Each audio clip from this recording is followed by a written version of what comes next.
Sports on Tap is brought to you by Go-To Pro Plumbing, Land & Sea Motorsports, On the Bay Customs Boutique and Cafe.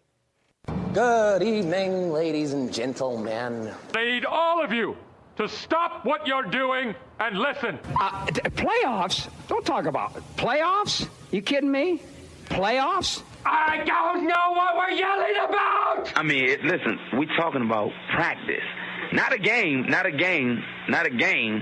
We're talking about practice. Loud noises! Not a game. This is the first time in my life I'm glad I'm deaf. We're talking about practice, man. How many assholes we got on this ship anyhow? 65. 63. Knew it, I'm surrounded by assholes.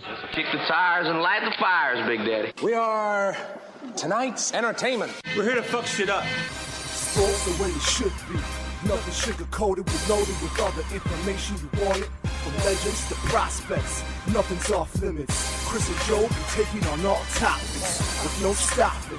They keep it rolling and going and ball hopping at a rate that's hard stopping. With music and straws dropping, they're getting it in. Sports Center competition, man, they in it to win. This ain't a fluke, from Carolina to Duke, from MSU to Michigan. You'll know if you listening and you ain't, you missing it. All the excitement, they shock like a thundercloud and rock with lightning.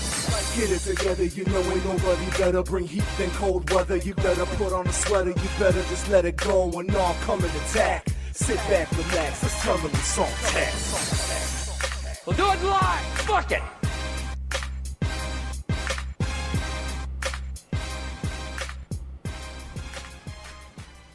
Welcome to this week's edition of Sports on Tap. I'm Chris Scott, alongside Frank Giagata and Joe Waddell. Gentlemen, how are we?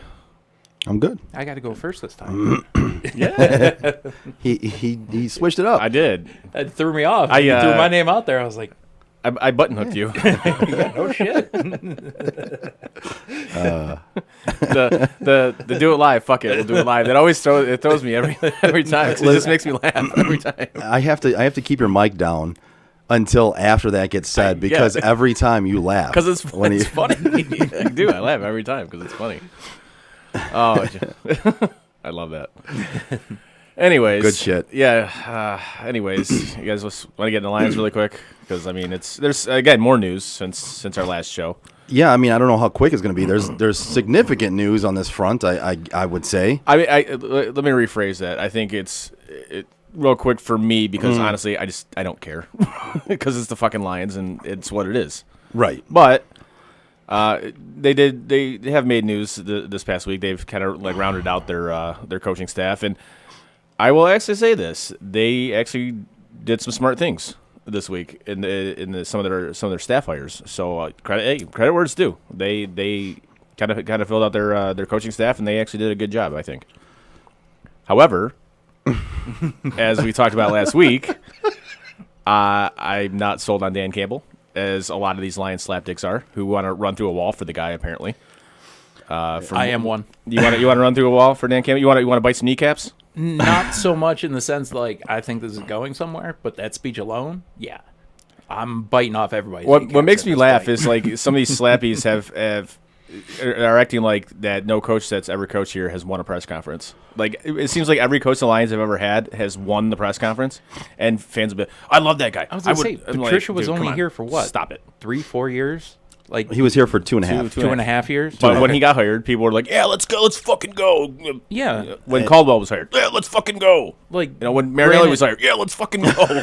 Like seriously, it's every one of these guys that's hired. They these slappies, these honks, they do the same exact thing. It's like that's why? What the point of the first press conference is. No, I get it. No, like I know you get that, but I'm saying like to the fan, stop buying in to the advertisement. Yes. Like this is nothing more than an advertisement. Okay, they hired a coach. Let's see what he does. Well, see, I think I'm on board with you as far as I wasn't willing to say that I wasn't sold on Dan Campbell until that press conference. And now I'm willing to say I'm not sold on Dan Campbell. It was very and I've actually got some audio from it if you guys want me to play that. 100%, do it. But after that presser, I'm not sold on him. What I am sold on is some of the other moves they've made, which make a lot of sense. Yes. But we can go ahead and play this interview, this press conference, and then we'll get to the rest of it. All right, ladies and gentlemen. If you smell what the dude is cooking.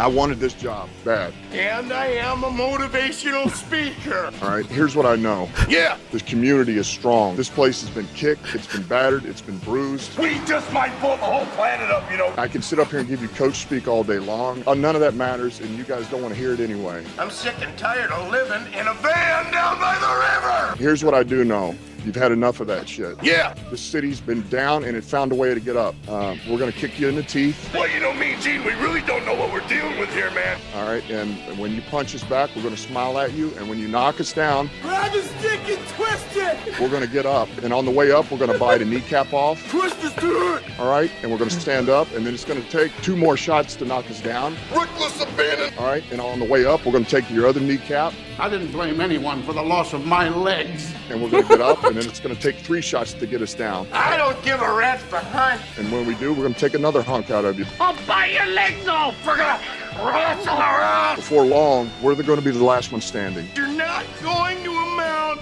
to jack squat. Yeah. I'm the dude. That was outstanding. that was. I think every press conference should be like that. Honestly, that was great. I was legitimately sitting here trying not to cry. Yeah, that was outstanding. I will say one thing. He sounds like Peyton Manning, like with his inflections and he the does way he kind of talks. sound like He sounds like Peyton Manning. Yeah, but that was fantastic. I am glad that you caved it and went with the dude stuff, though. Yeah, that was awesome. I'm still going to call him Soupy. Yeah, that's just me. That But was, yeah, that was great. I will say, Soupy was better than Thor Ragnarok. Thor Ragnarok just felt like too long of a name to me. Soupy was understandable. Right. Yes. But yeah, I think I'm not sold on him anymore. I think that press conference was all show. I think it was almost cartoonish. It was, and that's kind of why I made that cut of it the way I did. Is it was very presented, very very cartoonish, very wrestling entertainment-ish. Mm-hmm. And it went forever. Yeah, it was like an hour and a half. Yes. I was actually, not to give them a plug, but I was watching McAfee's show, and they were on at the exact same time as the press conference, and they kept checking back in. It was almost the entire show that they were checking back in. It's only a 2-hour show. I think a press conference, it should be at max a half an hour. Call it a day. In that situation, yeah. Yeah, half an hour. Especially when 1:06 of it is all there really is to talk about. Right. Like, you say what you got to say, and then reporters ask your questions and be done with it. Like, if he goes out, gives that speech, and that's the end of it, I'm probably sitting here going, all right, this guy's not a lot for words, but he gets to the point, and no, he's just full of hot air. Right, and that kind of goes to your point, which we were talking about before the show. Like, guys like that, they tend to burn out quickly. Yep. They do, and it's very rah-rah. Yeah. You know, it's very motivational speaker-ish. Right. You know, it's one of those things where a head coach needs to be so much more than that. No, you're good. A head coach needs to be so much more than that. Yeah. You know, it's a head coach needs to be in charge of everything. Not just, motivate the players. And that's great that he can do that. And from all reviews from him, from everybody that's talked about him, that's his personality. Okay, great. That wears, man. But it does wear, and it's one of those things that's not going to get you through as a head coach. Now, some of the other hires, Anthony Lynn, everybody can say what they want to about him, that he failed in San Diego, or I'm sorry, L.A. Maybe he wasn't a head coach. Well, we talked about it before. We talked about it through this season several times. Yeah. He's not very good at in-game management as far as a head coach, but he doesn't have to be good at that anymore. Dude can call plays. He knows how to call plays. He's an offensive coordinator with experience, with head coaching experience, and he has always had very good run games. Mm-hmm. What would Detroit like to have? Very good run game. Well, and then they doubled down on that spot, and they went and picked up Deuce Staley from Philadelphia. Yep. Which the guys on Philadelphia's team, the last I was reading, were pitching for him to get the head coaching job. Mm-hmm. Yep. And so was he. He felt really slighted by Philly. He wants to be a head coach in the league, and so does Aaron Glenn. Mm-hmm. You know, and I was talking with Chris before the show about this, and it's one of those things where the new things they've put in to have head coaches, black head coaches, make their way up in the league. Mm-hmm. This is one of those things that I think Detroit took advantage of, and I think they're smart. Yeah, I think 100%. They're brilliant. So that they got guys that want. Whoa, backtrack. What? What was the B word you used? They're brilliant in what they did here. I just like wanted to make said, sure that was yeah. uninterrupted on record. Yeah, no, No, this is actually smart what they did. This is very, very smart, and I'm not used to that with the Lions, and I understand why you held me up on that one. No, what they did is they went out and got head coaches that aspire for more, that want to be more. That means that they're going to coach as well as they can, because if they don't succeed in Detroit, they don't get any other jobs. Because Which is true. You need to succeed in order to work your way up. So they're going to coach their ass off for this team. But also, if they do that and move on, not only does Detroit win in the short term with them coaching their asses off and they're producing on the field, but when they move on and they get other coaching gigs, guess who gets draft picks for them? Because they're black coaches. It was brilliant. They're great coaches. Doesn't forget the color. They're great coaches. But also, they're great coaches that aspire for more, that are also black coaches. So if they get hired on to another team, they also get draft picks for them. And that's the current state we live in with the NFL. Yeah. It's brilliant. And it's, again, it's just using the rules to your advantage. It is. Absolutely. Which is incredibly smart, unless you're the Eagles, who hired a bunch of white guys who look exactly alike. I was just going to say, for the first time in like the last Seriously. 3-4 years, like the Lions successfully did what the Patriots do. It was just after they got rid of the Patriots people. Right. They used the rules in their advantage. They've built a great staff. There's no ifs, ands, or buts about it. They've built a very, very good staff on paper. Yeah. And some of the behind the scenes in the front office, like John Dorsey, that's another one. That's a great hire. Brilliant. Yep.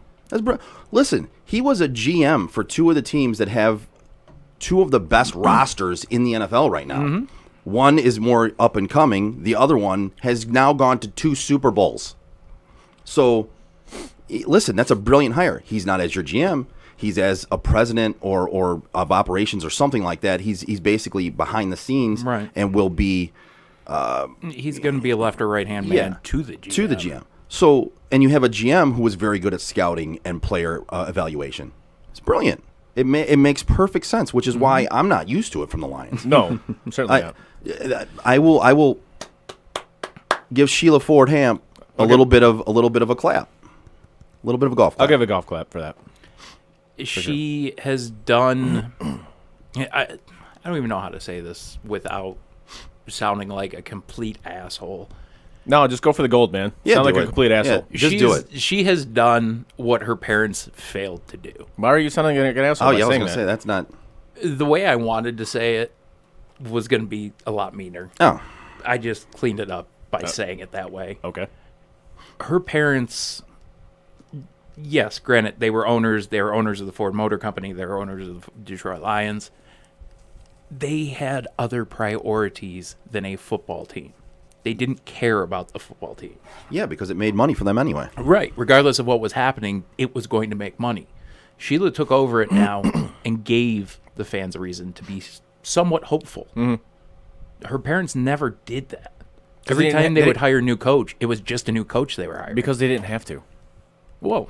And Because unfortunately, they knew they had the kind of fans the way this regardless of team what they did. is. Yeah, they knew they had the fans regardless of what they did. Yep. And they still do. And seeing her... Even if this is a failure, they'll still have them. Well, listen, no, they have them even more now. Right. Except for the people that they have them even more now, because I can't believe I even showed you some of the text, some of the Facebook. Yeah. But I got drug into a Lions post the other day that I didn't even have anything to do with. I just made a reaction on one of the comments, and then I got tagged into the conversation. Awesome. And then one of the other friends came in and asked if he needed to get his strap. I guess because I was talking bad about the Lions. I don't know. That's really aggressive. Yeah, I was okay, like, dude. I was like, wow, I love Lion slapdicks. This is really cool. Wow. Shooting somebody over the Lions. Right? Is a bit Yeah, I was extreme, like, though. yeah, it was that's something else. He was man. like, "Do I need to get my strap?" And he said it to the other two guys that were in the conversation. I just thought, I mean, that's a little drastic over me dissing the Lions, but also, On hey, by the social way, media. right? And not to mention, hey, by the way, I carry all the time. So, but yeah, I even showed some of those to you, Frank, and it was, people Lions fans are just going overboard right now. Like, congratulations, they've built a decent staff on paper. And some of the hires nationally are being panned, though. including the Dan Campbell one. Oh, yeah. Yeah, they are. Yeah. Nationally, that hire is not being It's not- praised. it's not at being all. looked at as successful. No, yeah. it's actually looked at as this SOL hire that they would have done. Right. But I'm almost glad that that's the way it's being looked at by the national media. Because the national media typically, not always, but typically has kind of given the Lions a middle-of-the-road grade on their coaching hires. Yeah. They haven't really gone either way with saying they're bad hires, they're good hires. They should have talked to me the last time. Well, Yes. Yeah, that may have helped. Joe's going to be the guy in 20 years. The Lions could have like 2 Super Bowls Yeah. by then, or still be just as bad as they are now.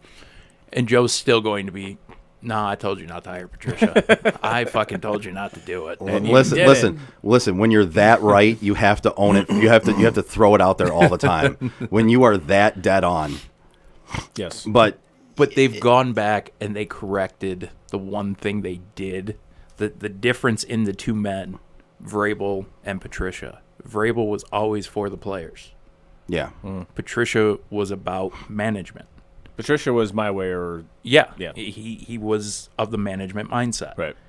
Vrabel is the guy, and they've talked about it in interviews. Vrabel's in pads sometimes during practice, Yeah. hitting O linemen, just doing shit like that. I could see Campbell doing the same thing. Watch your knees. That's all I'm saying. Yeah, if he tries to bite your knees off, we got a problem. Watch your knees. I'll bite your legs off. Jesus. But I mean, the first kneecap I was cool with. We discussed this. Second kneecap was unnecessary, Right. bit extreme. Yeah. But And okay. and then the final chunk. Now we're just talking cannibalism. Is it really where we're at in that conversation? Yeah, I think so. I stopped being excited and started being worried that, like, if I go down there ever, am I leaving with my legs? Just be careful. Just don't knock Dan Campbell down. You might want to go there with a strap. You might be all right.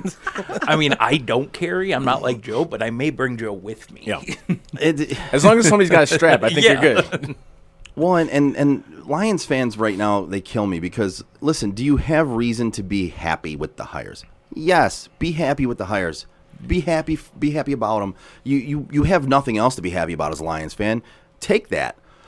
But reel it in a notch. The thing that I'm most happy about with it is the fact that Dan Campbell has done what I wish so many other head coaches would have done when they've taken that job. And he did the one thing that, in my opinion, great leaders, with the air quotes for those of you who can't see us, do, and they take people who know what they're doing and surround themselves with it. Yep. Dan Campbell doesn't know how to head coach a team. No. Anthony Lynn might not have been great at it, but he definitely knows how to be a head coach. Yeah. And the guys that he brought on, Deuce Staley and Aaron Glenn, they might not know how to be a head coach, but they were in position to be head coaches. Yeah. So you have guys now where you may not be. Yeah, and a friend of mine, Andrew, just chimed in on Twitch and said, we should be cautiously optimistic. We have a reason to be hopeful right now. But let these guys play things out. Let's see how this goes. I think Stop everything the trying to Lions king do everybody. should be cautiously optimistic. Everything that this organization Cautious, does. yes. That's Optimistic, what cautious. Yes. Optimistic, Yeah. probably Fair not. enough. Yeah, I was gonna say the cautious part. Yeah, absolutely. Cautious, yes. Yeah. But optimistic. Very rarely have I ever said you need to be optimistic about This them. is but- the first time that face value on a head coaching move, along with the other moves that have been made, Right. I go, let's see where this goes, because this could get real interesting. It will get real interesting because now you are looking for a new quarterback. Yes. Which I think all of us kind of said at the start of the season. You At least had I know. to. At least I said it. You had That this to. will be his last season in Detroit. Yeah, I believe. I think we all said it. Yeah. Right after Phillip Rivers got or retired To focus on starting a family. Yeah, he's going to focus on having his 19th child. They got to practice. You know. Oh yeah, for sure. Right after that happened, I text you guys right away, and I said I'm calling it right now. Stafford's going to Indy. I personally think Indy at this point. Now, preseason when we talked about things, Stafford possibly leaving, and in the middle of the season, there was other places that made sense, and there still are other places that make sense. Yeah, I mean Washington absolutely makes sense with the Mayhew hire and the fact that they're going to be in need of a starting San quarterback Francisco. there. San Fran, New Me England. personally, I personally think Indy makes the most sense. I would agree with that. Yeah, Indy is the most win now possibility for him. Honestly, it wouldn't be shocking to see him end up in New England. No, Wouldn't that's a surprise me in the least. real hot rumor that's been around. Would not for surprise me in years. the least to see him end up in New England. And when New England, I feel like New England actually has the draft capital to make that trade happen. Yep. Yeah, I could 100% see that happening. If I'm a betting man, which I'm not, even though we got legal betting, which we'll talk about later. I honestly I think he'll end up in San Francisco. Really? Yep. Do you think Jimmy G comes back in the deal? No. Okay. That makes me like it a little bit more. No, I think San Fran's just kind of done with Jimmy G. I think they saw. I think they've seen his ceiling, and it's like, okay, we can do better. And the kid can turn around now, and he can go back to New England and be everything Bill wanted him to be in the first place. Fair enough. But I was going to say if that happens, Jimmy G goes back to New England, Yeah, 100%. and exceeds. That will happen. Maybe I will. personally think that will happen. And Joe will have his Jimmy G Patriots jersey on order, right? Oh yeah, absolutely, absolutely. I don't know about the Jimmy G Patriots one, but I could see him rocking the number 9 out in San Fran. Niners jersey. Huh? You're not a Niners fan though, are you anymore? Well, are I you? know he used to be. Yeah. I used to be. Yeah. Okay. Yeah, I was back in the day. That was the first team I really rooted for when I was a kid. Man, they was when I first got into football. I mean, it was Montana. It was Rice. It was John Taylor. You know, Brent Jones. You know, it was Roger Craig. Those guys. Tom man. Rathman, yeah, those guys. Well, That was my team back in the day when I was Ronnie younger. Lott, baby. Yeah, besides the Lions. But I mean, Right. I think every Lions fan grows up having to have a second team. I think you have to. Once you realize the disaster this franchise is, yes. I think even before that, as a kid, I chose a second team because the Lions never won. Right. Like it was just the Lions were not really that good. I mean, they were okay back when I was a kid, but they weren't that good. So I gravitated towards a good team. I mean, obviously, when you're a younger kid, Right. you're not a bandwagon fan. You're just a kid who wants to root for a winner. You know what I mean? Like it's. And hence how I ended up with 4 teams. I was like, we got to pick a second team. Let's One of go them's with the one of new them's going to guys. be a winner. Jacksonville. Jacksonville's going to be great. And then they sucked. And You I need was to like, let's go with Oakland. And then Oakland in 2002 did what they did. Right. And then the next year with Brady, or the year before, sorry. You need to stop picking losers, man. I'm really good at it, though. If you keep doing that, you're going to eventually be a fan of like half the franchises in the league. But see, this is all part of the process. And like Chris said, with the legal betting now. Like, my mindset is I am so great at picking losers, I'm going to now pick the opposite of what I think. Oh, well, you know what? That makes a little sense. It does. But Makes a little sense. Back to the original point with Stafford leaving. What the Lions draft Fields at number 7? Will they? Yes. You're tearing at my head and my heart right now because my heart really All right. wants to say First of all, no. will they? Will they? Yes. No. Do Do you think they should? No. Okay. If he's available, do I think they take him? Yes. Do I think he's available? No, and I think that's going to benefit them if he's not. Like I would be for them taking Zach Wilson. I'd be Zach Wilson strikes who's the me as kid one from North Dakota, isn't it? Trey Lance. Yeah, Trey Lance. I'd be fine with that. So Fields is the one I'm not sold on. yeah, Zach Wilson I like. The only kid from thing BYU? Yeah. Yeah. The only thing that strikes me with him is he seems a little spoiled. He's a Bo spoiled Callahan. Yeah. he- You know what? That's perfect. Draft day reference. Yeah. He's Bo Callahan. That's a perfect reference, actually. He strikes me as a little bit spoiled, a little bit, kind of douchey. Trey Lance would be my guy, honestly. I like Trey Lance a lot. He's got that mobility that you're looking for out of a quarterback And he's these got days. an arm. And he's got a cannon for an arm. That would be my guy I would take. I'm not saying he's going to be Joe Burrow or Justin Herbert. But he would be my guy at 7 if that's what they're doing at 7, taking a quarterback. He'd be my guy. I could see him ending up as Phillip Rivers, as Matt Ryan, as somebody that's in that second tier of guy, but he's near the top of that second tier. Yeah, I would agree with that. And that's really all you need to be a successful NFL team. You Yeah, don't it's have to have absolutely. the superstar quarterback. No, you don't. What do It you- helps. What do you think? It does. It helps a ton. What do you think? I I honestly think if he's there, I think the Lions will take him. And frankly, I hope they do. I 100% hope they do. Well, okay, to echo that, I hope they do too, because I don't believe he's going to pan out. I don't either. I don't believe he's going to be what people think he's going to be. Nope. I think he's going to be the same thing as every other OSU quarterback that comes out. Yep. So in a way, do I hope they take him? Listen, I hate on this franchise.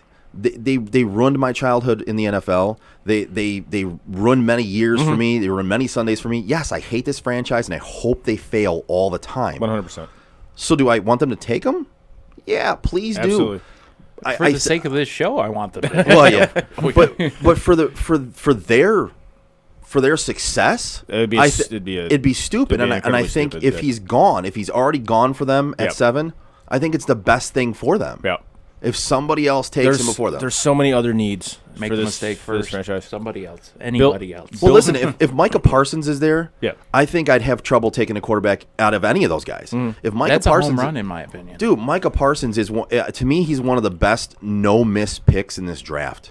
Like, that kid oozes NFL linebacker. Right. Like, it's just, if you select him, you've got your quarterback on the defense to go back to for draft years. Day. He's Vontae Mack. Yeah. No matter what. Like, and ironically, didn't they have the 7th pick in that draft? I believe they did, yes. Yes. Yeah, well, are we going to now trade to get number 1 and then trade back? What I think's going to happen, if Fields isn't there and if Devontae Smith is there, I think the Lions will draft Devontae Smith. Oh, that's oh my God, that's a bad move. That is so I bad. think that's what they will do. Oh, wow. And I honestly, I hope one of those two scenarios happens where it's either Fields or Devontae Smith. I would love to get Devontae Smith, but Devontae Smith does nothing if you don't have a quarterback. And that's why I think that's a bad move. That's why I think it would be such a SOL pick. Yeah. It'd be great. Oh, it definitely would be. It's Calvin Johnson 2.0, and I don't mean for size or any of that. I mean just waste of 2, 3, 4 years of his career. Yeah, it would be. It would certainly be like definitely a Lions type of pick. Yeah, to do that, which would make absolutely no sense. Like if you have a stud linebacker there at 7, like you were just talking about, take that guy. If you have a stud lineman, take him, whether it be offensive or defensive. When's the last time they had a stud linebacker though? The main stud at offensive line is Penei Sewell, and he will not be there at 7. He's going 2 or 3. Yeah. He will not be there at 7. He is way too good. He's going to be drafted before that. But Micah Parsons might drop depending on what other teams do in front of them. There's only 6 other picks in front of them. One of them is Trevor Lawrence. There could be 4 quarterbacks in that. There could be, and so one of them is automatically Trevor Lawrence. We know that. Yep, that's happening. He's the best prospect to come out at the quarterback position in forever. Yep. The highest rated prospect. Then you've got Penei Sewell, who's definitely going to go in the top 7. So there's 2 on itself. Fields probably goes in there. So Micah Parsons could drop to them, and if he does, I think they'd be stupid not to take him. That is your quarterback on the defensive side of the ball. You want to build that defense. That's where you start. Or they could do, which I still don't know why more teams don't do this, is try to trade and acquire more picks because you have that many needs. They could do that, and it depends on... Especially on the defensive side of the ball. Yeah. A lot of times it depends on can you get an offer that's worth your while. Right. If you're going to drop back 10 picks and only get a 3rd rounder in return... No, you don't do that. That makes no sense because you're losing out on that the drop from 7 to 17... Is such a big drop in talent. If you can get a second round, like another second rounder, if you can get another, if you can get a second, if you can drop back and get a second rounder, whether it be this year or next year, if you can drop back and it makes sense on your board, I think it's smart. I think you have to because they do. We have way too many things to add to that team. Mm-hmm. So that's why the people that say they should have kept Stafford and they're mad that they're letting Stafford go. What did you think they were going to do next year, even with Stafford? Because there's too many holes on that team. A team like Indy, a team like New England, they have the first-round picks that you can acquire in a Stafford deal. They don't have your 1s, your 2s, your 3s. They have 14, 15, 17, stuff like that. San Fran's got 12. Denver's got 9. I don't see Denver making the move. I don't see them making the move either because I think they're farther away than what some people think they are.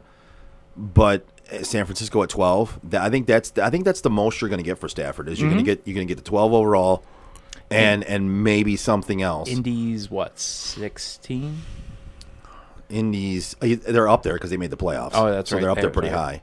But they might be 19 then.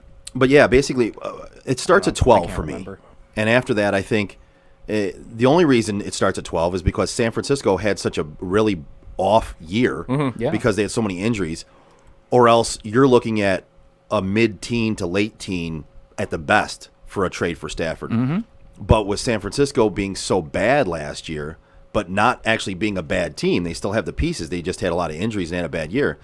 You might get that 12th overall pick, and that's a win if you can trade to Stafford get 12 for sure, because then you can go and you can take a quarterback at 7 if that's what you want to do. Or you take Parsons and you take a quarterback that falls to you at that pick, or whatever you want to do. But you at least acquire, like Chris said, you acquire more picks. Yeah. You're too many pieces away. You acquire more picks. And when you suck at football, your Super Bowl is the draft. Yes. So he, with the most first-round picks, wins the draft. I mean, shit, Tom Brady's got nothing on the Lions for Super Bowls. Wow. Tom, we'll get into that. Yeah, we will. We'll get into that because that's just amazing to me. It's pretty good. You know what else is pretty good? You're going to tell us. You damn right. Is My his guy name Jason. Yes, his name is Jason. Yes, my guy Jason Stiltner at Flagstar Bank. Right now is a great time to purchase a home or even refinance your existing home. So give my guy Jason Stiltner a call at Flagstar Bank. Trust me, he'll give you the top-notch service that you're looking for. Flagstar, they're currently offering a 0% down home purchase program. However, the program won't last long, but the rates are incredibly low. So give my guy Jason Stiltner a call today at 248-675-0675. Trust me, you don't want to miss this great opportunity. That number again is 248-675-0675. Flagstar Bank is an equal housing lender, member FDIC, NMLS number 27546. Nice. It's nice. It's very nice. All right, boys. What are we getting into next? Let's hit it. Championship weekend. Championship weekend. All right. So there was 2 games played this weekend. Yes, there was. I saw like 15 plays total. oh, that's right. You had to work on Sunday, didn't you? Work. Yeah, it was an enjoyable weekend of football, honestly. Let's start with the Kansas City game, I guess. Kansas City Buffalo. Now let's do Tampa Bay Green Bay because that was the first game that was played on. Okay, we'll lead off with that one then. Go in order. Yeah, go in order. All right. That game is. I want to talk about this game. Like everybody jumping on Brady's nuts. Like he played an actual great game. He did not play a great game. No, he played an incredibly average game. He played a great first half. Yeah, your defense bailed you out. Your defense 100% bailed you out of that, Tomo. Simple as that. Well, and the inability of Green Bay. Yeah, and Matt LaFleur's fucking idiot. Some of the decisions these coaches make, not like when it comes to like challenging stuff and just on-field decisions, like kicking field goals and not going for it when you absolutely should go for it. Fuck it. You're getting paid millions of dollars. I don't understand how you can make just boneheaded decisions constantly. It's amazing to me. Yeah. Yeah, and he made several in that game that you can question. Not to mention the inability of Green Bay to actually capitalize on turnovers. You picked them 3 times and you got 6 points out of it. 6 points. 6 out of 3 picks. 3 picks in a row. And 2 of those picks. I'm putting them all on Brady. All of them. Well, no, I'm gonna say 2 of those picks were. And you made me lose my train of thought now. Oh, sorry. No, two of those picks they went 3 and out afterwards. Yeah. 3 and out afterwards. Yeah, that's not. And you can put them all on Brady all you want to. One was basically a punt. Yeah, fair enough. He chucked it up. And the other one, Mike Evans had both his hands on it. Motherfucker, you are an NFL receiver. Dude, he doesn't have go-go gadget arms, man. He got his fingertips on it, dude. It hit him it hit his hands. It hit his fingertips. Okay, but that's still not all on Brady. I'm sorry, it's not. You it's just not. Okay. People are going to put it on Brady. That's fine. The interceptions go to the quarterback. I'm just saying 2 of them weren't necessarily his fault. It hit the receiver in the hands, whether it hit his fingertips or not. If it hit his hands themselves, then yes, I put it on Evans. If it was fingertips, which it was, then ultimately as he was jumping to catch it, he hit his fingertips. Okay, if you're jumping to catch it and it hits your fingertips, then your receiver was talented enough to put you in a position to make it possible. But I don't know that I don't know. Regardless, I didn't get to see it. Regardless of 3 picks, and you only get 6 points out of it. That's honestly, you lost the game right there. And sorry, Green Bay fans, don't bitch about the penalty at the end of the game, which you can look at it two ways. One, it should have been called a penalty because they hadn't called it the entire fucking game. It does irritate me that they decided at that moment to call it, and one of us said that shit was going to happen. I think it was you that said that was going to happen. Yeah. That's what bothers me about it. We talked about it too. I agree with you. It bothers me that they let them play the whole game. The whole game. I mean, that shit was going on the entire game, and not to mention on that same play there was holding on fucking. There was on Tristan Wirfs. On Tristan Wirfs. Yeah. It's like, okay. Yeah, there was, and that's one of those. That's one of those things where you look at it and you let them play the whole game, and then at the end of the game you make a penalty call like that. That's the only reason I don't like it. Was it a penalty? Yes, it was. It absolutely was a penalty. So you can't really fault him for that. It really was a penalty. The guy stretched his shirt, like you said, Frank. His large shirt became an extra large shirt. I mean, it was that blatant. But again, you also had what looked to be a blatant hold on the same play right in front of the referee. Yep. There's a give and take in here, and we talked about it. It was one of the best ref games in the NFL. Because they actually let him play up until that point. Right. And to say it was one of the best ref games, but yet look at it and see there was a lot of missed calls in that game too. A lot of missed calls. So basically that's an indictment of how bad the refs are in the NFL to say that was one of the best ref games I've ever seen because they just let them play up until the last series. And then they decided to call that. At that point in time, what I do is if I see that flag get thrown and I'm the ref that saw the hold, and not to mention, I toss my flag out and go, they're offsetting penalties, play it over again. And not to mention how long it took him to throw that fucking penalty after Mike Evans was bitching and complaining about it, and then he throws it? Yeah. Come on, man. That was the part, and come on, dude. I did get to see that. Like that was the part where I went, what the fuck? Like, you can't beg for a call. Yeah, you can't do that. If you have the time to beg for a call, you've missed making the call. You've seen it. You've seen it. Yeah. And if you're not going to call it, then don't call it. Don't let some receiver fucking talk you into it. But apparently there's an agenda against the Green Bay Packers now. But yet the NFL hates my team. Yeah, but yet all year long we have to hear about how the NFL is on Aaron Rodgers' side, right? Yeah, right. The NFL, all they wanted was discount double check against Mahomes, right? That's what they wanted. They wanted the State Farm Bowl or whatever it is. Yeah, the State Farm versus Geico or Progressive, whatever the hell he's doing. Aren't they both State Farm? Oh, they are. Aaron Rodgers, yeah, that's right. Yeah. So the NFL doesn't have a vendetta against your team, no matter who your team is. No, they don't have a vendetta against them. They just fucking blow. Yeah, they're not. They're bad at their jobs. That's it. That's all there is to it. You don't have. There's no hidden agenda. But I did enjoy watching that game because for the majority of it, they did let them play. I'm cool. Let the players decide it. That's fine. I'm 100% behind that. But when you do that shit at the end of the game, especially in that situation, when that was the game, basically. Oh, that definitely ended the game. Yeah, that was it. Green Bay wouldn't have necessarily won, but they would have had a chance. They would have had a shot.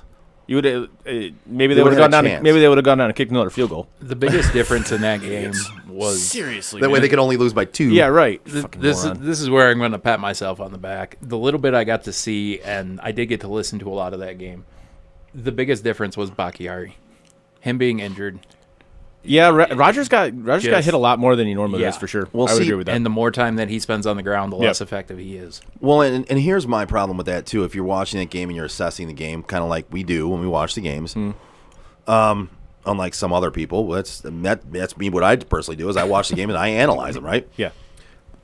I was talking with a buddy of mine at work, and he's a huge Green Bay Packers fan. We talked about this, and it's one of those things where you see that Tampa's defense is beating your offensive line, right? Okay, so 1, keep the tight end in the block.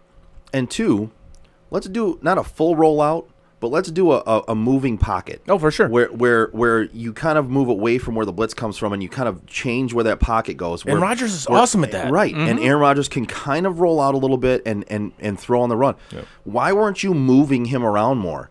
When you did that, you moved the ball. But then you stopped doing that again. And you went 3 and out and 3 and out off 2 turnovers when you're just letting him stand in the pocket and get smacked. Another thing I'm curious as to why they didn't do, especially with the turnovers, is why didn't you go up tempo? Why didn't you just go? Because the defense, they're on the field 3 straight times. Again, go. Poor game management. It's Matt LaFleur. Same thing with going with that field goal. Matt LaFleur. He should be called Matt LaFleur after the fucking coaching decisions he made on fucking Sunday. Matt LaFleur. But I'm just watching this game, and I had no dog in the fight because I don't like either team. But I'm just kind of like, dude, that's some of the decisions you made. I understand why Rodgers wants out. I get it. So, well, you said today that he sees no reason he's not back there. Who, Rodgers said that? Yeah. I mean, if I were him, I'd want out at this point. Yeah, I'm calling it out. I don't think he's a Packer next year. There's a if I'm him, I want out, and if he doesn't want out, that's crazy to me because there's a reason why he's only won one Super Bowl. Yep. The guy is too talented to have only won one Super Bowl. There's reasons behind that. Drew Brees, Aaron Rodgers, Tom Brady. Same amount of NFC championships. Yep. And Tom Brady's been playing in the NFC 1 year. Not even. Fair enough. Yeah, it's that game was fun to watch. Last week I did take Tampa. Yeah. But then by game time I talked myself out of it and I actually bet on Green Bay. It was one of my bets. I can't believe you bet against Brady. You know what? I talked myself out of it and I shouldn't have because everything told me Brady and the Bucs were going to win that game. Mm-hmm. Everything told me that. But then I'm listening to all the experts throughout the week. And then I actually listened to Steve, who I talked to at work, and everyone's just Packers this, Packers that, Packers this, Packers that, and I'm like, am I an idiot? Like maybe I'm an idiot. So then I bet on Green Bay, and afterwards I went, nope, I'm the idiot for listening to him. Mm-hmm. That's what I was the idiot for. Like I was telling you guys before, I did the same thing with the counter fight. Same exact fucking thing. I literally told you on air last week, don't bet on Conor. That kind of salvaged my weekend. I love seeing that dude get knocked out. I enjoyed hate watching Conor him get McGregor. knocked out. I mean, he's great for the sport, but when it comes down to it, no, he's not one of my favorite athletes. No, he's just entertaining to watch when it comes to that sport. Yeah, I enjoyed seeing him get knocked the fuck out. Now and being made a meme too. That's even better. Oh God! Listen, him with Bernie. Him and the Bernie. That meme and the Bernie meme. Oh my God! I was gonna say the only person that beat him this week in memes was Bernie. Bernie was everywhere. Bernie beat everybody. But in when memes. you married the two of them, when you had Bernie putting him in the choke, Bernie choking him out, or Conor when he's laying there and Bernie's like kind of Bernie's just cuddling holding him. Yeah. I'll tell you what, those Bernie memes, They were great. I can't get enough of those. They were great. We don't do politics on here, and this isn't politics, but those Bernie memes, oh, they're fantastic. If you haven't, if you haven't seen them, you're living under a rock. You are I guess, absolutely living under a rock. You need to go look at these Bernie memes. They're hilarious. There's some absolutely. I can't get enough of Bernie and his freaking mittens. Great, man. There's so many of them to the point where like you guys would be sending me some, Right. other friends would be sending me some. It's just I'd go to send you guys some that I thought the other friends sent me, but I'd send you the ones that you just sent me. It's like meme overload. Man. It was. It's like fuck, man. It was. And everyone's better than the last yeah, one, so yeah. it's like I'm trying to share them with everybody, and I'm just repeating memes that people have sent to me already. They're so good. The one with him carrying the envelope and the little tag, it says 10:30, drop off dry cleaning. Yeah. 11 o'clock, Joe's thing. 2 o'clock, swing by the post office. I love how it says Joe's thing, at 11. Like it's the presidential inauguration. Joe's thing. And the one where we're selling like Girl Scout cookies and shit like that. It's like there's so many good ones. Oh, anyway, those are priceless, and I cannot get enough of They're those. fantastic. I agree with you 100%. No kidding. I would laugh so hard sitting there by myself, looking at my phone, looking at those. That Oh, yeah. I would laugh so hard I would start to cry because some of them are so funny. Yeah. I just try to put myself in his head at that moment. Like he looks so peaceful. He does. He just legs crossed, arms crossed, world's most comfortable mittens on. Probably has no idea where the fuck he's at. And he just like, yep. It was Not even realizing he's about to be made a meme. Right. The sky looks great. Yeah, right. It was Birds like are cool. It was like he got invited to a party and didn't want to go, but he just made the appearance. Right. You know, he just Yeah, went- Joe's thing. He went and sat in the corner at Joe's thing Yeah. just to make an appearance to say he went. I was there. Yeah, I was there. I also love how people are making fun of him for wearing that big ass coat that he wore in literally every one of his political ads. Yeah. I am once again here to ask you. Jesus. That was good stuff. Good stuff. Anyway, we digress. Yes. That's politics worth talking about, though. Yeah, we digress. Let's move along to the AFC Championship game, and I will start this one off because honestly, Yeah, please do. honestly, that game went pretty much as I expected. It really did. Kansas City, it's flat out was the better team, especially when you can't cover two receivers, one of them who is a freaking track star, and Tyreek Hill, and then you have a tight end that you can't cover either, and you've been the worst covering team of tight ends in the league the entire season, and you don't do anything to adjust to that. Speaking of which, I don't want to interrupt you, but that was one of the bets I hit on. It was such a lock for me. Is over 97.5 for Travis Kelce. Oh God, yeah. For Travis Kelce's yards, easy money. That was one of the easiest bets. money. That and Josh Allen rushing for over 37.5 yards. He rushed over that. He had like two plays in the first quarter. He was over there. I was like, well, those are two easy bets. Yeah, honestly, my takeaway from that game is obviously the Bills are just not quite ready for prime time, and I said that last week. I don't think they're quite there, and they need a running game incredibly bad, and they got to shore up that defense a little bit. They got to get a pass rush. They have to get a pass rush. I said it about your Browns most of the season, and unfortunately, it fell true this past weekend with the Bills. It's a battle of two teams. That defense had been playing deadly the 4 weeks before that. They came up, and it's not that they were flat. They just didn't play up to where they had played in past weeks. And they got beat by a better team. And they did. And that's an incredibly difficult offense to defend. It really is. It really is. It really is. The best defense in the league can't contend with that offense. Right. Really. Especially when you got guys, seriously, you got like track stars on your as some of your receivers. It's crazy. So And that roster was built by who? John Dorsey. Yes. Full circle. But the one thing I will say in that game, they lost Eric Fisher. Yeah, he's going to be out for the Super Bowl. That's a huge loss. That is big for the Super Bowl. And Tampa's got a good defense. Yeah, they do. They have a good They're defense. literally going to turn around and do to Mahomes what they just did to Rodgers.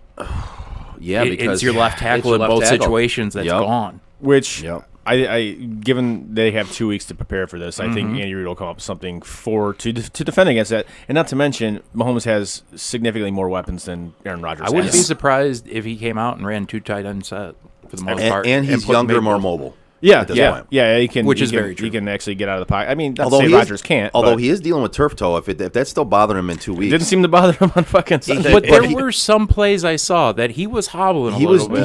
He was gingerly. Let's put it that way. I don't think it's going to bother him enough that it's going to impact the game. And it's, again, 2 weeks off. Yeah. Which I think is good. And like I said, I think Andy Reid will come up with something to make up for the loss of one of your linemen.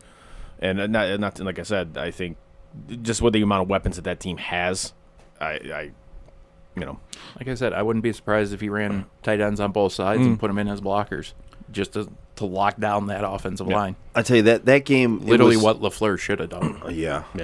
that game was interesting. It was. I look at it. If that game is not even near as close, if Mecole Hardman doesn't muff that punt, right? I agree with you. And it actually worked out to be kind of close in the end, where you were like, all right, are they going to come back? Are they not? And then Kansas City put it out of reach. Yep.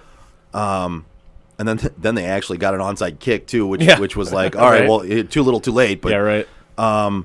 It's one of those things where that game isn't even near that close if Mecole Hardman doesn't muff that punt. I agree with you. And I really thought it was going to be a shootout, truthfully. And it kills me to say this because I'm such a fan of him. Josh Allen shit the bed in that game. He did. He didn't play well. And he admitted it. He said as much. He goes, I didn't play well. He shit the bed in that game. That bugs me to say that. And I'm not going to say he did or didn't because I didn't get enough of the game to say that he did or didn't shit the bed. But the thing that I will give him the credit on, this video's gone viral already. That dude's a leader.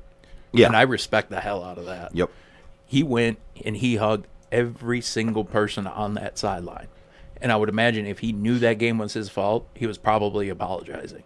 He said as much after the game. Okay. He said it was his fault. I didn't even get to see that. He said it's on me. He's like, I didn't play well enough to win. And for a quarterback, especially a young kid in today's world, to come out and say that kind of stuff, like, I'm not going to hate on anybody for that.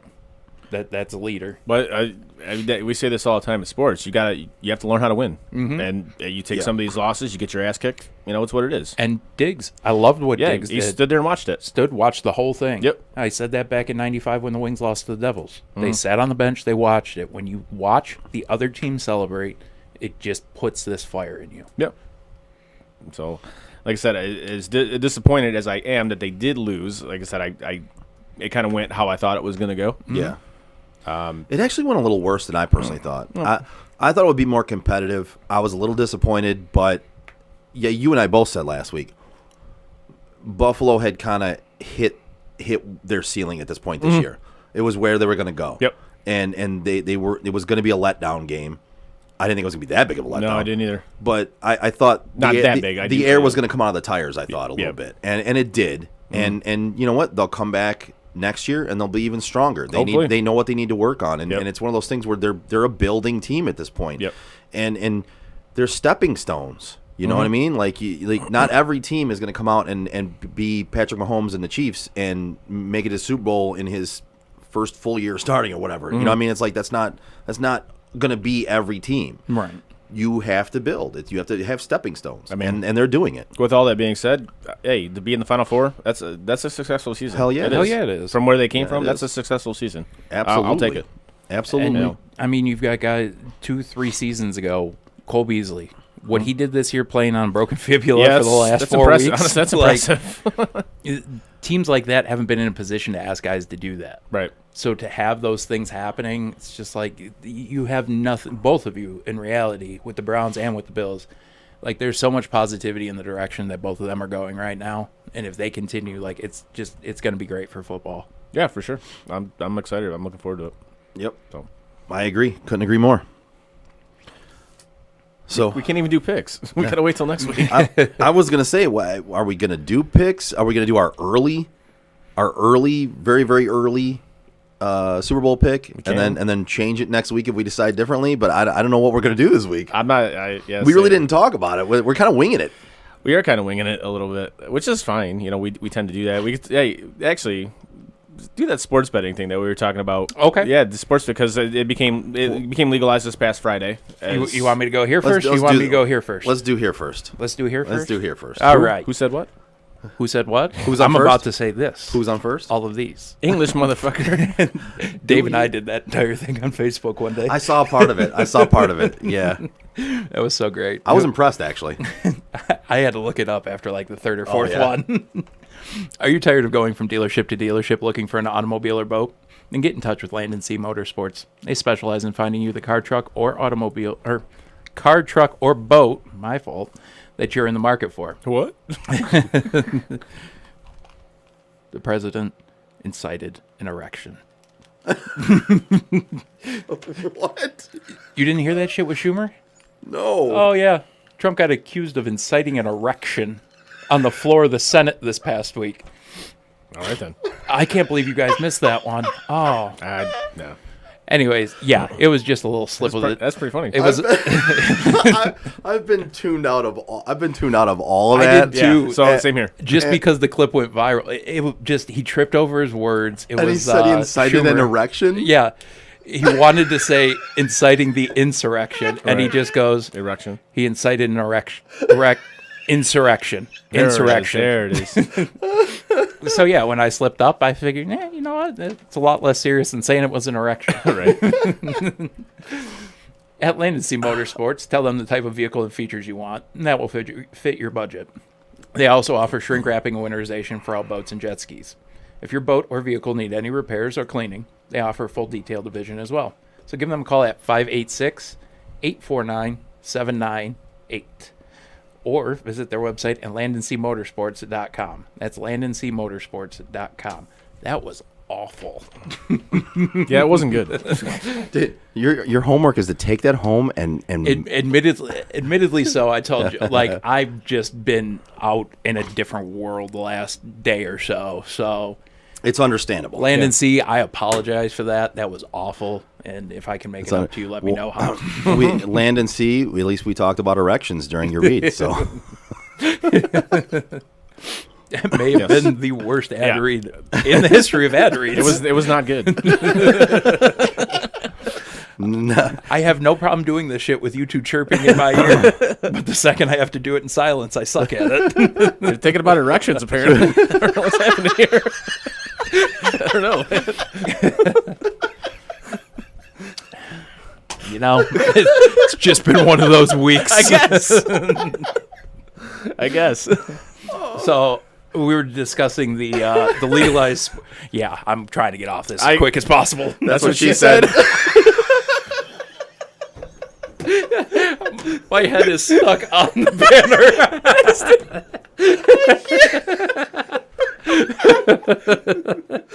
Oh, this has gone off the rails.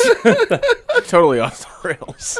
This is what happens when we have no picks to make. That was fantastic. So we were discussing the legalized sports betting a little bit before the show.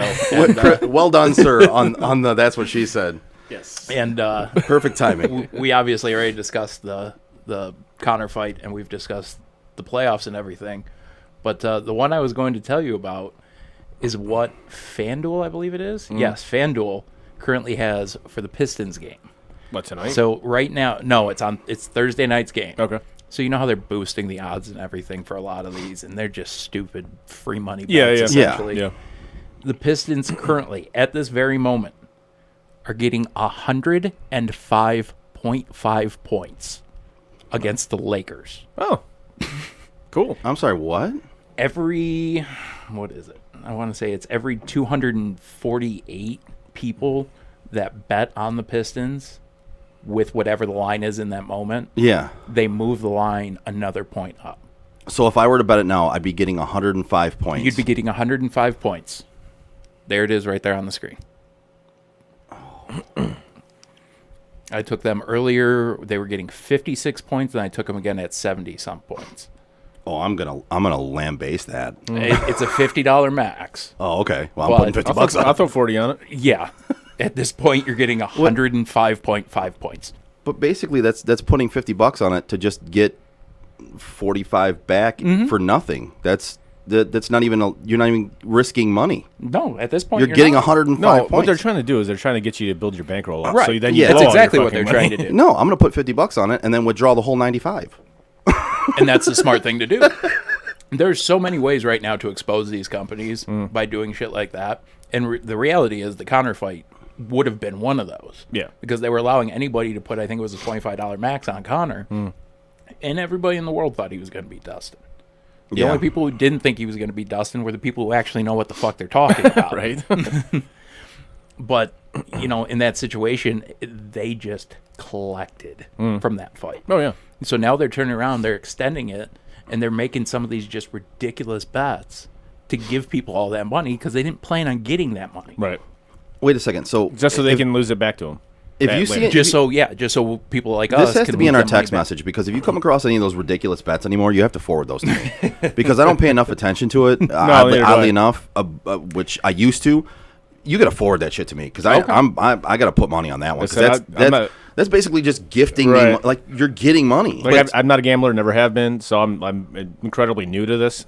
So And I'm of the same way. Like, I'm not a sports bettor. I know Joe's been a sports bettor for a while. I know some of my friends are degenerate gamblers, and that's good on them. Listen, I have some very good friends who are degenerates at gambling. I am only a degenerate at fantasy football now. I am not a degenerate gambler anymore. I used to gamble a lot more than I do, and now I'm very inexperienced at this part of it. Like I was when I gambled, it was track Vinny down the street. He's like, hey man, give me 20 on the bucks. And I will say you are borderline a degenerate at fantasy sports. Yes, But the video I sent you this past week, the Matthew Barnaby video. Yes. You have never done that. And that was something I wanted to ask, mainly Chris, about. Okay. How do you feel about people spending money to make a pitch to get into a fantasy league? You're not even guaranteed a spot in this. Wait, so you have to spend money to and then explain why you should be in a fantasy league? So I'll go over the explain actual this. story. Explain it. And oh, hold on, my brother just chimed in. FanDuel also has one that if the Pistons hit a 3 during the game, any 3-pointer during the game, you win. Really? Yes. All right. Hey, Joe, can you forward that to Frank so he Send can it on forward, over, Joey. so he can forward it to me so I can see exactly where to go bet that? Yeah. Thanks, Joe. So, anyways, like you just brought up the degenerate fantasy player thing, and it made me think of what had gone on this past week. A buddy of mine and my brother's was in a hockey league, and he bailed to go to law school. Mm-hmm. And as a pitch to get the league to move from 12 teams to 14 teams, he actually went on Cameo and paid Matthew Barnaby to send the commissioner of the league a video. Yeah. Essentially begging for him to get back in the league. Really? Well, that's kind of lame, honestly. It's kind of a waste of money. The video itself was pretty funny. The video actually. was funny. Right, but all right. So that actually. I mean, if you have the money to blow, do what you want. So that- I want to say it was like a $20 price tag, so it fuck it, wasn't whatever. anything $20, serious. whatever, man. it's Matthew Barnaby. Right. So I mean, it can't be that much. Speaking of Cameo, though, I wanted to talk about this before, and we just didn't get into it. But you guys know what Cameo is, right? You basically go Yeah. and to explain it to anybody out there. Cameo is this app where you can go spend money for celebrities. B-list celebrities. Yeah, And like C-list, B-list. D-list. There's some A-list on there, but they cost a lot. Yeah. but mainly B and C and D-list. Right. And you can get them to say whatever They're people like Matthew Barnaby. Right. And they're people that you can pay them to say whatever you want, really, to give a shout out to somebody that loves them for Christmas, you know, as a Christmas gift to them or a birthday gift. Did you guys happen to see the one? It was Smokey Robinson that gave a shout out to this guy's mom, to these kids' mom. And he was supposed to wish her a happy Hanukkah. Oh, jeez. Oh, And he wished her a happy Chanukah. oh boy. Happy Chanukah. Happy Chanukah. He's like, I want to wish you a happy Chanukah. I don't know what a Chanukah is, but I'm supposed to wish you a happy Chanukah. That's great. I need to see this. This is great. I swear to God. Happy Chanukah. It was one of the funniest things I think I've ever seen in my life. Oh my God. I showed it to my mom the other day and she laughed. So she it was hilarious. I'm gonna have to go back and watch it was that. hilarious. That's great. That's I want to wish you a happy Chanukah. It's just one of those weird topics that we've never really discussed Cameo. No. And knowing Joe was the one who had responded to me when I had sent the video, I was like, I really kind of wonder what Chris thinks of this. And I know you're more of a not really of the fantasy type. No, certainly not. So I didn't know if you would have a stronger opinion either way on that. Kind of was. I mean, hoping if it was like $20, whatever, man. If I think it's kind of so you can pay like $400 or $500 for some of these people. I'm gonna try to play this into the mic. Just oh, to, please, no. No. No. No. No. No. No. It is. I can't pull it up on the computer to play it right now because the way we're running it, but it is hilarious. Hilarious. If you get a chance to look at it later, then do it. Everybody, it's hilarious. I want to wish you a happy Chanukah. Chanukah. That's fucking awesome. I don't know what Chanukah is, but I'm told to wish you a happy Chanukah. Awesome. It sounds like Michael Jackson. It sounds like Michael Scott impersonating Michael Jackson. when you listen to it later on, that's exactly the way Smokey Robinson sounds now. It's exactly. Yeah, it was priceless. Yeah. But I don't think that's a gift I'm going to be getting anybody anytime soon. A cameo from anybody. It's just not. No. Like there's been a few people that I looked at on there, like Alexa Bliss, the WWE wrestler. Yeah. She used to be on there when WWE kind of went over and made everybody get off of there. If somebody were to get me one like that, I'd be ecstatic. Speaking of WWE, which I saw this past week, is they are Dan Campbell? No. Oh. Apparently they are moving the WWE network to The network Peacock. is gone. The network is now on Peacock, and they've started a small war with ESPN over that now. Is that right? ESPN has dropped all WWE content. No shit. Yep, they used to have an agreement that they were going to do like a WrestleMania week and everything. Yeah, they were doing that. Not anymore? Done? There is to be no WWE content shown on ESPN. So it's basically like the NHL on ESPN. The equivalent, yes. ESPN is vindictive.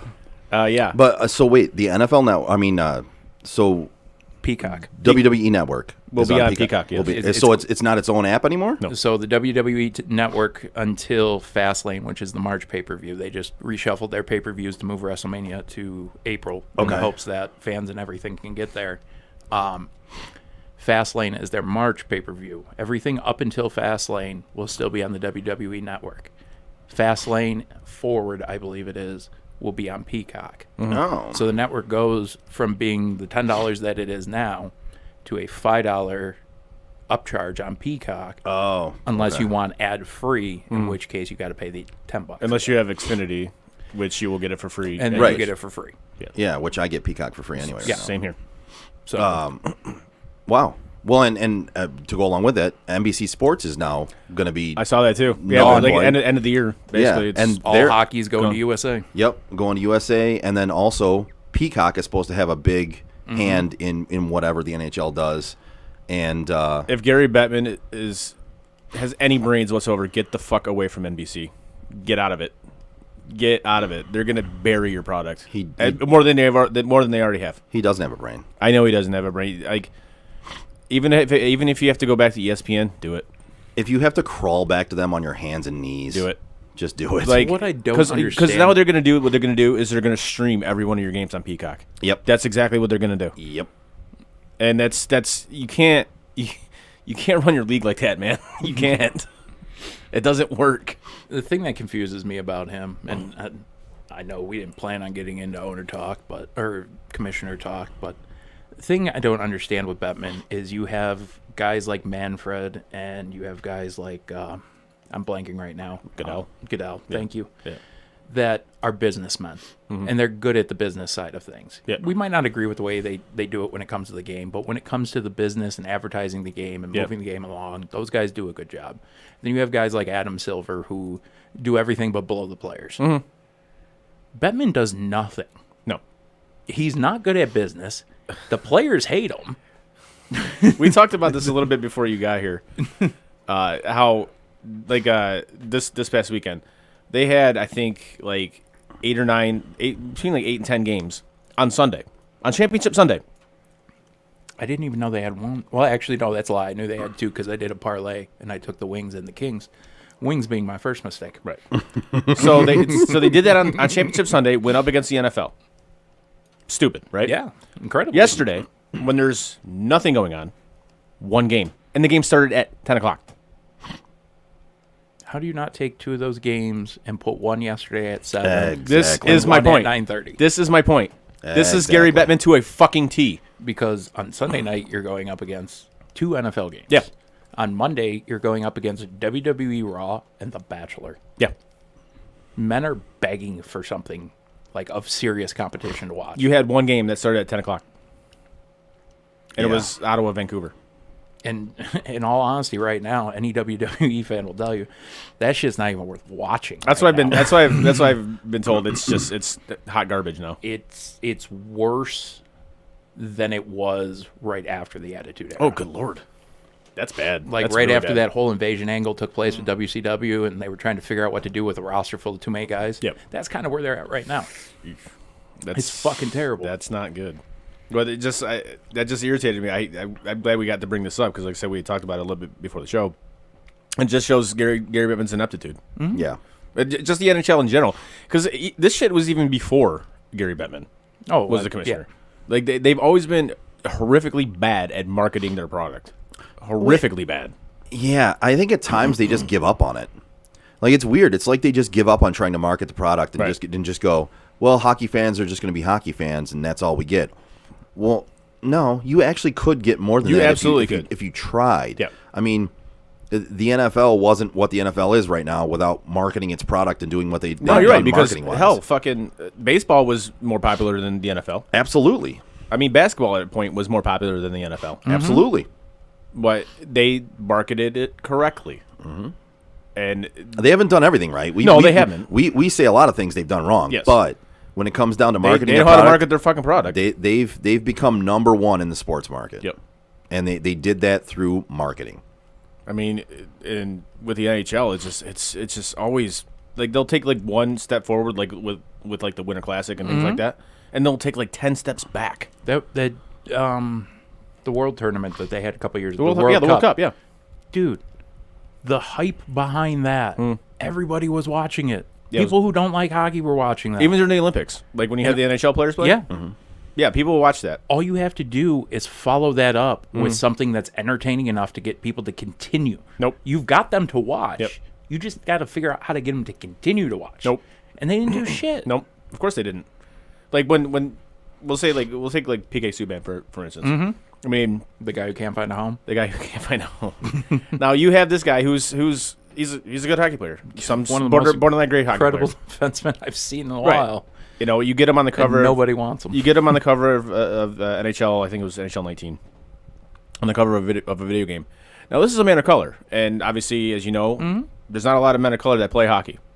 There's just not. Yeah, no. But you had an opportunity to market the shit out of him. And they failed. And they failed completely. You could have brought an entirely new segment of fan to your product. It's funny because you're telling me what year he was on, and I really can't remember what year he was on the cover. It was either 18 or 19. I know he was on there. Yeah. I have it. Right. I just don't remember what year it was. And that's a fail on the NHL's part.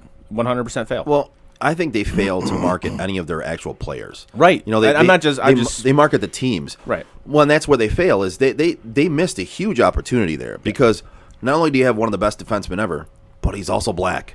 So you missed an opportunity to market that player. But they just miss an opportunity to market every player because they don't individualize players to market. They don't. Like the NFL does, like basketball does, like the NBA. They don't market their players, they market the teams. And these days, we've talked about it many a times, people follow players more than they do teams anymore. I mean, that to me, that's just the old adage about hockey, though, is it's all about team. It's always about team. And in the locker room, that's fine. That's great. It's great. But when it comes to building your brand and building your product, you have to market these guys as individuals. You have to. Mm-hmm. And they've never done that. Well, and you look at the Red Wings for an example, and you look at 97, 98 when they were in the Cup, really from 95 to 02. Yeah. Not even just specifically 97, 98. That whole era was marketed around two guys. That was the Stevie and Sergei era. Yeah. Stevie was always the guy who was going to be the leader in that locker room. He was always the guy who was the leader on the ice. And Sergei was the guy who was the leader in front of the camera. Absolutely. Yeah, he was the Flash. Yeah, you got to have Flash. Guys like Patrick Kane. I mean, I know what had happened with him early on kind of eliminated him from the possibility of being the face of the NHL. But you need a guy like that. He's an American. He's a quote-unquote pretty boy. Like, that's what you need to figure out how to market. Crosby is an incredible talent. Nothing against it. He's got no personality, though. Right. None. And the American people aren't interested in a Canadian. The hockey fans are. Yeah. But that's an issue with a lot of these hockey players, though, is they don't have any personality. No, they don't. Now, at least that you know of. You know, because they're not allowed to let it out. You know right. There are some that are the funniest people you'll ever hear of. One of the best personalities ever is one of my favorite players, Ovechkin. Dude, that guy's awesome. Yeah. Market the shit out of him. You just can't put him around a live mic. No. Listen, for me you can, because I'm all about that. I would be entertained forever with that. Right. If you just followed him around with a microphone all day long, I would tune in. One of the guys, a few years back, he retired, but he started a podcast with a couple other guys, and it's kind of the Chicklets. Yeah. Like, Bissonnette. Yeah. Bissonnette is one of the most entertaining people, period. Honestly, both you those can guys, get in the media. Him and Whitney are great together. Whitney has come on, but Bissonnette, Biz always was a guy people were like, just put him in front of a camera. Right. Like, Whitney ended up being a pleasant surprise, but Biz was he was like Darren McCarty. He wasn't the best player. He got a couple of goals. It was nice, but dude is funny as shit. Yeah, he is too. Yeah, I've listened to some of their podcasts. They're actually really good, pretty funny. But I don't know. That's kind of what I got to say about that. Well, yeah. I don't know how we got on that. No, I'm glad we actually got a chance to talk about that. Well, we're gonna have a lot of other chances to talk about a lot of different shit coming up because football season's over with, and we're gonna have other sports to talk about, and we're gonna throw in some, just to let you guys know down the road, we're gonna throw in some other topics like some favorite sports movies, worst sports movies, there and a lot of other things that we've got topics to talk about. Yes. During the football season. Football kind of takes up most of our shows, but we've got more coming up for you in the future. And seriously, like, I know we've talked about this enough, but if you guys got topic ideas, send them our way. Send them over. Comment, 100%. DM me, DM any of these guys. If you see us out, tell it. Like, just if there's something you guys want us to talk about, like, we're here as long as you're listening. Yeah, so for sure. if you want to listen to it, you tell us. Absolutely. Your brother Frank said ESPN Plus has a decent amount of hockey content, including live games. Yeah. But I might be the only person in North America watching anything on there. Yeah, ESPN Plus is a pretty shitty network. Yeah, I the only thing I watch for is soccer. That's about it. And not even that anymore because my team got knocked out of the competition that is on. So I logged into it. My cousin gave me the password. I logged 30 for 30s. See, I haven't watched anything on there yet. I logged into it and then got a message real quick and said, "Hey, did you log into the ESPN?" And I go, "Yeah, I was just trying to check it out because I hadn't checked it out yet, even though it was like a month ago." And I said, yeah, I was just going to check out what's on there. He's like, all right, thank God. He's like, I was hoping the account didn't get hacked because it was so long since he had given me anything to log in there. He was like, all right, I was just making sure. Well, that's why if you get like the bundle, if you get you get like Disney Plus, Hulu, and ESPN Plus for like $13 or something. Yeah. Yeah, that's the one that I get. Yeah. And I mean, ESPN Plus has some good shit on it. It like does. You said, the 30 for 30s are great for sure. I glanced at it. I didn't see much that I really wanted to watch, to be honest with you. The 30 for 30s are great. You guys know I love those with you guys, but I don't know. Maybe I might check out the Peyton Manning show. Peyton's Places. I saw a couple of those episodes. They're actually pretty funny. Yeah, they're pretty good. The Beast Mode one. But then again, I'll recommend watching anything that Marshawn Lynch is on. Right. Yeah. And I just try not to watch anything that he's on. So I felt bad the other day. You'll get a kick out of this just because you know my mother. I literally sat my mom down and gave her like a 20-minute introduction of who Marshawn Lynch really was. Oh, God. Poor woman sat there and humored me the entire time on it, too. Oh. That's great. Well, please tell me what her reaction was. Okay. This is interesting. That's like a perfect mom response. Yep. Okay. Yep. That's well, interesting. she could see how excited I was, so she wasn't going to shit on him. Right. But, yeah. I mean, Marshawn's Marshawn. Yeah. You don't exactly watch him to it's not everybody's, get an education or something. It's not everybody's cup of tea. Right. No. Yeah. Certainly not. Well, with that said, I think we're coming up on the end of the show this week, guys. You guys want to give any shout-outs, anything before we get into the end of the show? Can I do one real quick? Yeah. I debated back and forth about saying anything. Yeah. A friend of mine actually had passed away yesterday. Huge sports fan. And actually, when I jumped on with you guys, he was somebody who was actually really encouraging me to do that and had a lot of faith in me doing this. His name was Matt Delbeck. If you guys could just keep his friends and his family in thoughts, if you guys pray in your prayers, just a rest easy to him, and I will definitely miss him. Absolutely. Yes, sir. Absolutely.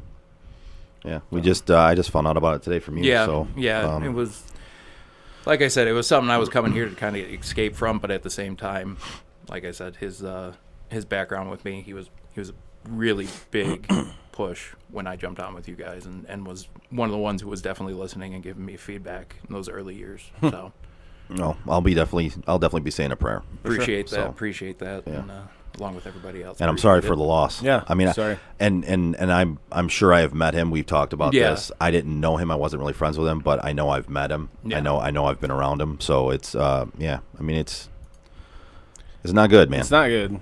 So when you lose somebody close like that, shit is happening way too often anymore. Yeah, and it seems like it's not even always from COVID either. So right. And it's just appreciate your people. Hug them. When it's safe. That's why like you guys that listen to us and follow us and all that stuff, that's why we appreciate you guys so much. Because I mean, you guys don't have to do that, but the fact that you do, that's awesome. Yeah. And we truly appreciate all of you, and I appreciate both of you guys. I love coming here to do this. Hey, thanks. So. Literally would not be here without either one of you. So. I love coming in here to do this because of reasons like that. We can escape other things by coming in here and having fun talking sports with each other and interacting with the people that interact with us and putting out a good product. I just really love doing this, and it gets me away from my thoughts, from my mind, from anything that's in the outside world. So I love doing this. Yeah, especially recently. I mean, Lord knows I've needed it. Lord knows everybody needs it these days. No doubt. Good Lord.